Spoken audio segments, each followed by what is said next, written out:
Film Fam, all about things you love to watch. Did you check out C299792 kilometers per second, Brian?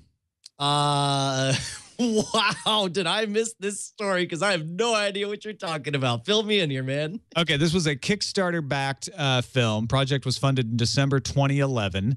It's a 15-minute film.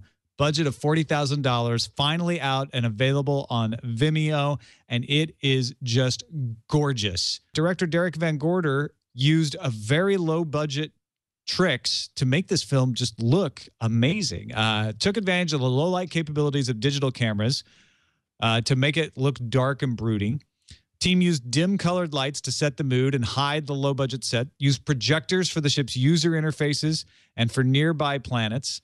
And the warship was created using a combination of 3D models, laser cut parts, and various pieces from other modeling kits. Yeah, there's this kind of fake 70s documentary at the beginning. But this is awesome. Look at this. This looks amazing. Walking down this like, space age hall, just clever shots, good cinematography.